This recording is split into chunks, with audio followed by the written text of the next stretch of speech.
I am pregnant and too fat to love. Sir, but I can cook, said the settler woman to the giant rancher. Clara set the steaming plate of beef and potatoes before Rancher Thorne, her swollen belly brushing against the chair back. The dining room felt smaller with his massive frame filling the space, his thick fingers already reaching for the fork. "More potatoes, sir?" she asked, voice barely above a whisper. "You cook better than my dead wife ever did." Thorne cut into the meat, blood pooling on the white plate. "Always said you had good hands." "Thank you, sir." Clara poured coffee from the pot, her hands trembling just enough to be noticed. The cup clinked against the saucer as she set it down. Thorne's eyes followed her movements like a predator watching prey. "Shame about your husband's accident." He chewed slowly, savoring each bite. "Terrible thing, falling into that well." "Yes, sir. Lucky thing I was here to help with the funeral arrangements, take care of the paperwork." Another forkful disappeared into his mouth. "This land's too much for a woman alone, especially in your condition." Clara refilled his plate, without being asked, spooning extra gravy over the potatoes. "I'm grateful for your kindness, sir," Thorne smiled, bits of food caught in his teeth. "You always knew your place, Clara. Smart woman." He blinked hard, then again. "This coffee tastes different tonight." "Same as always, sir." Clara watched his pupils dilate. "How's the beef?" Thorne's fork clattered to the floor. He tried to reach for it, but his arm wouldn't obey. His breathing turned shallow, labored. Clara remained seated across from him, her posture straight now, submissive mask gone. "You killed my husband. Prove it." The words slurred from his mouth. "I don't need to. You're dying." Thorne's eyes widened as understanding crept in. He tried to stand, but his legs buckled. "The sheriff. He's my brother." "I know. You stupid bitch. He'll hang you for this." Clara folded her hands over her belly. "Will he? When he finds out what you've done?" "What I've done?" Thorne's head lolled to one side. "I own this county. You murdered the Hendersons for their water rights, the Millers for their cattle land." Clara's voice stayed calm, measured. "My husband found the bodies in your north pasture." "Can't prove nothing. Don't need to anymore." Clara stood, moving to the kitchen. She returned with a small glass vial, empty. "Been mixing this into your meals for 2 months. Just a little each time." 2 months? Tonight was the final dose. She set the vial on the table where he could see it. "Your body's been failing slowly. Doctors would call it a heart condition." Thorne's chest seized, his vision blurred at the edges. "Please." "How many families, Thorne? How many?" His mouth opened, but no words came. Thorne's body went still, eyes staring at nothing. Clara sat in silence for 10 minutes, listening to her own heartbeat. Then she gripped his shoulders and pulled. The dead weight nearly broke her. Her belly strained against her dress as she dragged him through the kitchen, his boots scraping against the wooden floor. Outside, the night air cut through her thin shawl. Behind the barn, she found the shovel. Each thrust into the hard earth sent pain through her back. The baby kicked against her ribs as if protesting the work. Sweat dripped into the growing hole. The shovel hit something solid, not rock. Clara dropped to her knees and brushed dirt away with her hands. White bone emerged from the soil, then another, a skull, jaw hanging open in a silent scream. Jesus Christ! More bones are scattered throughout the earth, a rib cage, a pelvis. Clara's fingers found something metal and pulled it free, a silver locket, tarnished black. She pried it open. Inside, a tiny photograph of a young woman. Sarah Mills, the previous owner's daughter who supposedly ran away to the city 5 years ago. The ground beneath Clara's knees felt warm, almost alive. She dug deeper and found more remains. Men, women, children, all buried without ceremony in this forgotten patch of land.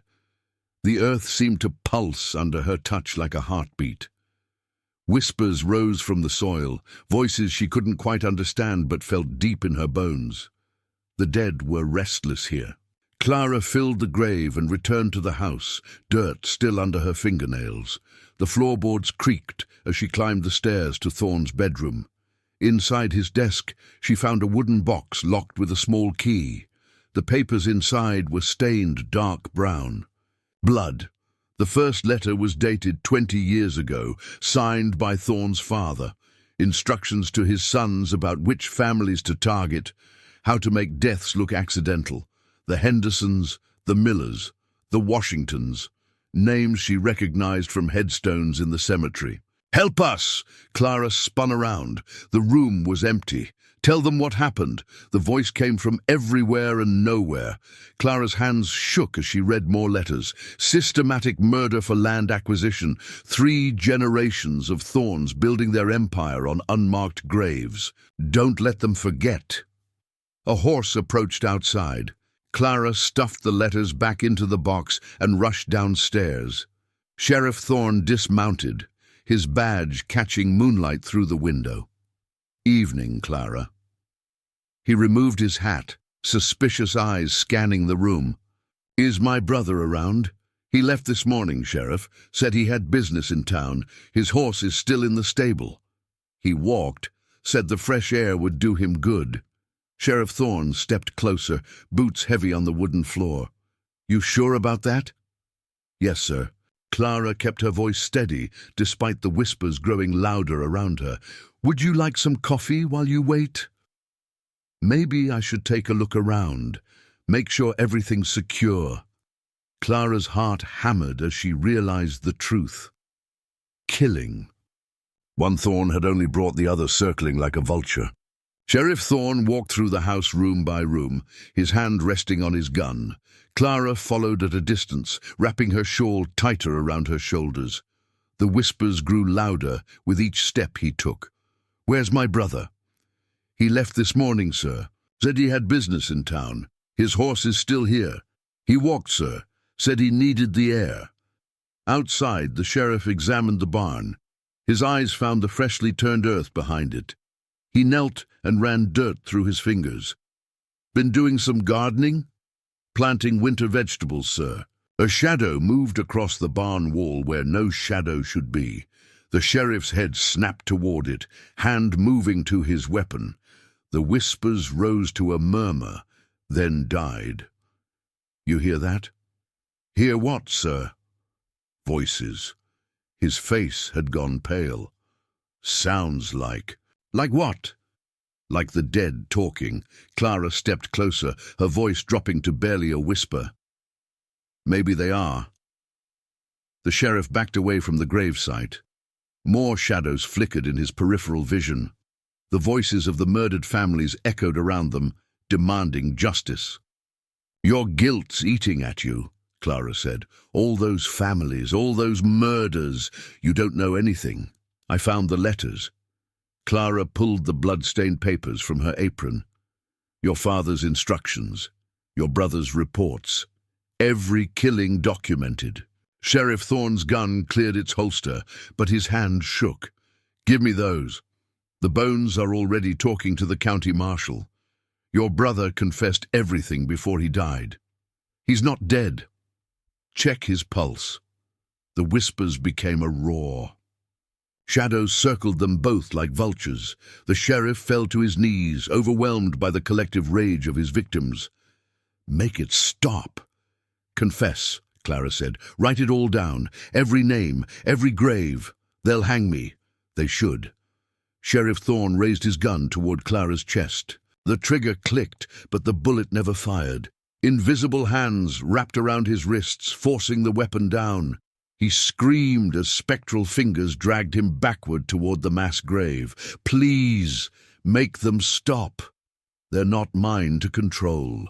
The dead pulled him to his knees at the edge of the burial ground. Ghostly faces emerged from the soil, eyes hollow with rage. The sheriff's badge fell from his chest as transparent hands reached for his throat. "I'll confess. I'll tell everyone." Too late for that. Clara watched the terror consume him. She could let the spirits have their revenge, watch him disappear into the hungry earth like all his victims. But that would only create more silence, more secrets buried in the dirt. "Stop!" she commanded. The spectral hands released him. Sheriff Thorne collapsed, sobbing like a child. "Get up, go inside." Clara forced him to the kitchen table and placed paper and a pen before him. "Write it all down, every name, every murder, every stolen acre." His hand shook as he wrote, page after page of confessions: the Henderson family massacre, the Miller poisoning, Sarah Mills, buried alive for refusing his brother's advances, 3 generations of systematic slaughter for land and power. When he finished, Clara took the papers and walked outside. The sheriff followed, defeated. She struck a match and dropped it onto Thorne's house. Flames caught the dry wood, climbing toward the sky like reaching fingers.